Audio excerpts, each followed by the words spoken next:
Imagine a future where your brain isn't just inside your skull, but also entangled with trillions of nanobots. Ray Kurzweil opens with this startling image, a world where humans transcend biology itself. But what does it mean to merge flesh with machine, to accelerate intelligence beyond anything we've ever known? And why now? Stick with me, we're just scratching the surface of a transformation that'll redefine what it means to be human. Kurzweil shows us that progress isn't just steady, it's runaway. The singularity isn't a distant sci-fi dream, it's a rapidly approaching event horizon where growth explodes exponentially. Back in 1965, Intel co-founder Gordon Moore predicted that the number of transistors on a chip would double every 2 years. Kurzweil digs deeper, showing how this isn't just a curve but a rocket ride that's powered not by plateaus but leaps. By 2005, chip performance had improved a billionfold compared to the 1970s, meaning computers could do a billion times more work in the same blink of an eye. Think of technological progress like compound interest in your bank account. Each breakthrough funds the next in an accelerating cycle. It's not just steady growth, it's growth multiplying itself. Like a snowball rolling down a mountain, the speed and size of innovation become mind-boggling in mere decades. Kurzweil calls it GNR, genetics, nanotech, and robotics, coming together like a perfect storm. Genetics rewires biology, nanotech builds machines atom by atom, and robotics adds physical and cognitive autonomy. The mashup turbocharges each field, driving innovation toward an unstoppable tipping point where human and machine blur. Here's where biology meets the machine. Kurzweil reveals how genetics and nanotech unlock direct control over our bodies, even our minds. But what happens if you can rewrite your own code? Kurzweil paints a picture of 2030s medicine where diseases are no longer fought symptom by symptom. Instead, doctors edit faulty genes with lightning precision, using CRISPR-like tools long before the term was common.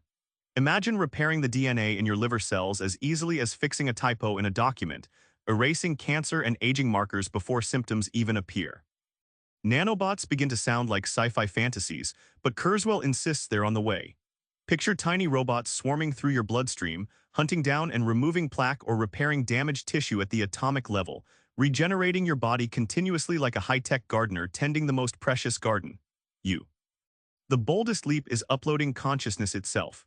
Kurzweil argues that as brain scans become precise enough, your mind's patterns can be digitized to run on computers, escaping fragile bodies and joining a vast, intelligent network. Suddenly, immortality isn't a myth, it's a software upgrade away. Kurzweil's big pitch: the singularity isn't just survival, it's transcendence. But what does it look like when the line blurs between you and technology? At the cutting edge, companies like Neuralink aim to plug your brain directly into computers.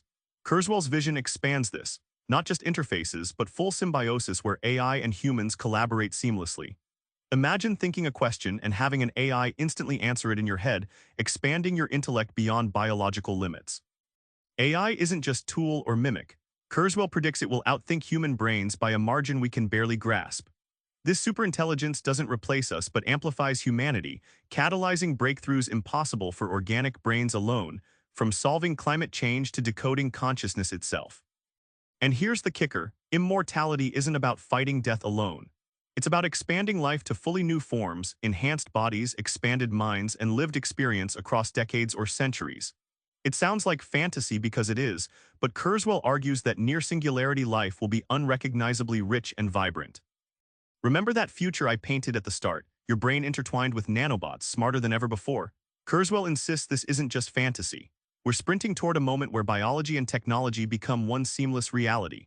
So here's something to try: start thinking about your limits, what parts of you'd want to upgrade or free. That's step one in riding the singularity wave, not drowning beneath it. Subscribe for more book summaries like this one.